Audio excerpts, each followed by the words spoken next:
যে মার্কিন যুক্তরাষ্ট্র 2000 সালের পর থেকে পুরো মুসলিম বিশ্বকে দুমড়ে মুচড়ে দিয়েছে, পৃথিবীর সকল মুসলিম দেশের বিরুদ্ধে মোটামুটি একটা যুদ্ধ ঘোষণা করেছে, সেটা হোক ইসরায়েলের প্ররোচনায় বা নিজেদের ইচ্ছায়। ওয়ার অন টেরর নামে মিডল ইস্টের কান্ট্রি গুলোকে বা মিডল ইস্টের মুসলিম কান্ট্রি গুলোকে যেভাবে দুমড়ে মুচড়ে দিয়েছে, সেই মার্কিন যুক্তরাষ্ট্রে আজ মুসলিম রাজনীতিবিদদের জয় জয়কার। আর এই জয় জয়কার দেখে মার্কিন প্রেসিডেন্ট ডোনাল্ড ট্রাম্প সরাসরি বলছেন, এইখানে মার্কিন যুক্তরাষ্ট্রে ইহুদিদের আগে যে রাজনৈতিক প্রভাব ছিল, আগে যে রাজনৈতিক চাপ ছিল, সেটা এখন আর নেই। তিনি সরাসরি প্রেস ব্রিফিং এসে একথা বলছেন। আজ আমরা সেটাই দেখব, মার্কিন যুক্তরাষ্ট্রে মুসলিমদের প্রভাব কতটুকু বেড়েছে বা কি গতিতে এগোচ্ছে। আপনি যদি দেখতে চান, 2000 সালের শুরুতে যখন মার্কিন যুক্তরাষ্ট্র মোটামুটি পুরো মুসলিম বিশ্বের বিরুদ্ধে একটা যুদ্ধ ঘোষণা করে ওয়ার অন টেরর নামে, তখন মার্কিন যুক্তরাষ্ট্র খুঁজতে গেলে বা মার্কিন কংগ্রেসে খুঁজতে গেলে একজন মুসলিম আপনি পাবেন না। শুধুমাত্র কংগ্রেস না, মার্কিন যুক্তরাষ্ট্রের কোন রাজনৈতিক প্রেক্ষাপটেই মুসলিমদের কোনো অবদান ছিল না, অংশগ্রহণ ছিল না। মুসলিমদের প্রথম অংশগ্রহণ শুরু হয় 2006 সালে। 2006 সালে ক্যাথলিন অ্যালিসন নামে একজন নির্বাচিত হন কংগ্রেসম্যান হিসেবে। ক্যাথলিন অ্যালিসন নামে একজন মার্কিন কংগ্রেসম্যান হিসেবে নির্বাচিত হন। এরপর থেকেই শুরু হয় মুসলিমদের আমেরিকার রাজনীতিতে পথ চলা। আর এর মধ্যে সবচেয়ে বড় চমক ছিল জোহরান মামদানি। গত নভেম্বরের 4 তারিখে জোহরান মামদানি নিউ ইয়র্কের মেয়র হিসেবে দায়িত্ব পান। নিউ ইয়র্ককে বলা হয় মার্কিন যুক্তরাষ্ট্রের হার্ট, যেখানে একটা সিটিতে, মার্কিন যুক্তরাষ্ট্রের একটা সিটিতে 2-4-5টা দেশের অর্থনীতির জিডিপি আসে। পৃথিবীর সবচেয়ে বেশি মিলিয়নিয়ার নিউ ইয়র্কে থাকে। পৃথিবীর সবচেয়ে রিচ স্থাপনাগুলো নিউ ইয়র্কে। নিউ ইয়র্ককে পৃথিবীর সিটি বলা হয়।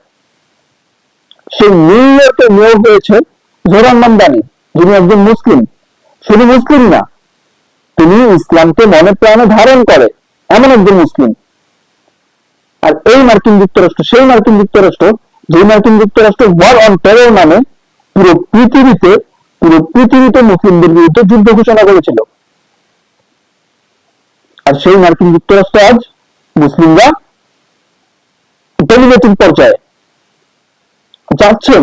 এখনো চলে গেছে এমনটা না, বাট যাচ্ছেন, যে গতিতে এগোচ্ছেন, এই গতিতে আসলে মুসলিমরা একটা ডমিনেটিং পর্যায়ে চলে যাওয়াটা খুব স্বাভাবিক বিষয়।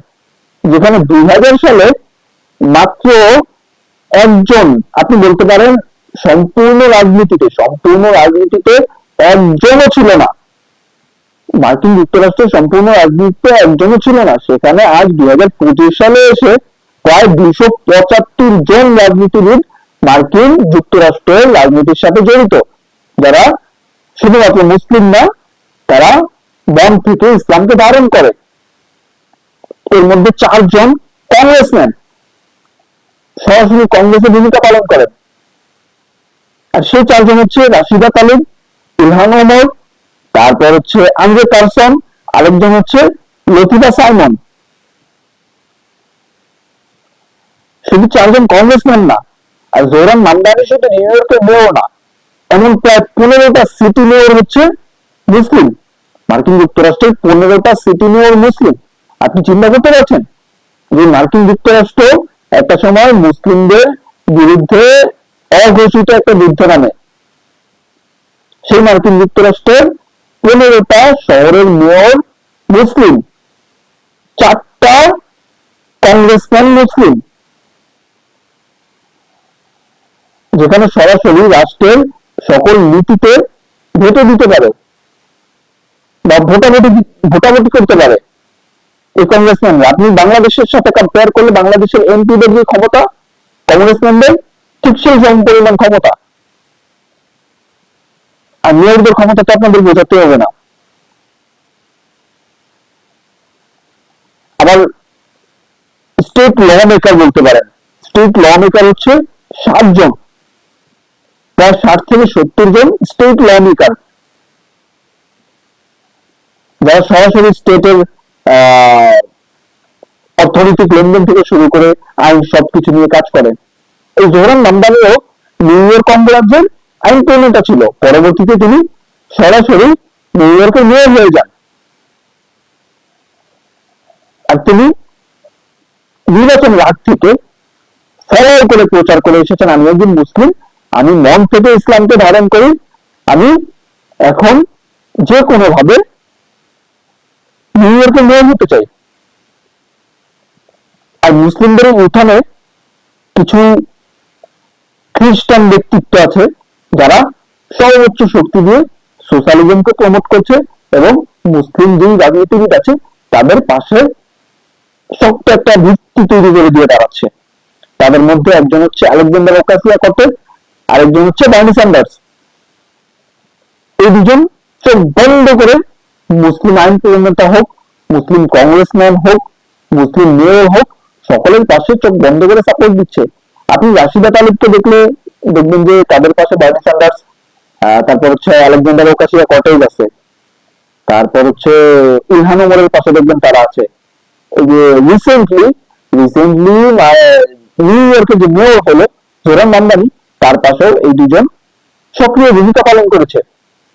যদিও তারা সবাই ডেমোক্রেট প্রার্থী, তারপরেও ডেমোক্রেটদের মধ্যে এই দুইজনকে সবচেয়ে বেশি মুসলিম প্রতিনিধিদের পাশে থাকতে দেখা যায়, বা সোশ্যালিস্ট যারা আছে তাদের পাশে তো থাকি। শুধুমাত্র দুইজনের চাপেই বা মুসলিমদের যে ইস্পা, মুসলিমদের যে আগ্রহ, যে মার্কিন যুক্তরাষ্ট্র মুসলিম বিশ্বকে পরিপূর্ণ ধ্বংস করে দিয়েছে, বা মুসলিম বিশ্বকে এই 100 বছর, গত 100 বছর দাবিয়ে রেখেছে, সেই মার্কিন যুক্তরাষ্ট্রে এখন মুসলিমদের ধাপে ধাপে ক্ষমতায় আসতে হবে। অনেক বিশ্লেষক এমনটাই ধারণা করছে যে মুসলিম বিশ্বের নেতারা মার্কিন যুক্তরাষ্ট্রে যদি লিডিং পর্যায়ে চলে যায়, সেক্ষেত্রে তারা ইসরায়েল থেকে নীতি পরিবর্তন করে, বা মার্কিন অনেক সিনিয়র কর্মকর্তা বলছে যে এই নীতি পরিবর্তন করে চীনের সাথে একটা ফাইট দেওয়া সম্ভব। এইদিকে এগোচ্ছে মার্কিন যুক্তরাষ্ট্র। সেটা তো পরবর্তীতেই বোঝা যাবে আসলে কি ঘটে বা কি ঘটছে। এখন এই গতিতে এগোচ্ছে, যেখানে 2000 সালে একজন রাজনীতিবিদে পাওয়া যেত না, এখন 275 জনের বেশি গুরুত্বপূর্ণ পদে মুসলিম রাজনীতিবিদ পাওয়া যাচ্ছে, এবং এটা খুব দ্রুত গতিতে বাড়ছে। আর এই কারণেই মার্কিন কংগ্রেসে দেখা যাচ্ছে মুসলিমদের প্রভাব বাড়ছে, নীতি পরিবর্তন করতে বাধ্য হচ্ছে। এখনো ওই পর্যায়ে যায়নি যে নীতি পরিবর্তন করে ফেলছে, বাট ধাপে ধাপে এদিকে এগোচ্ছে।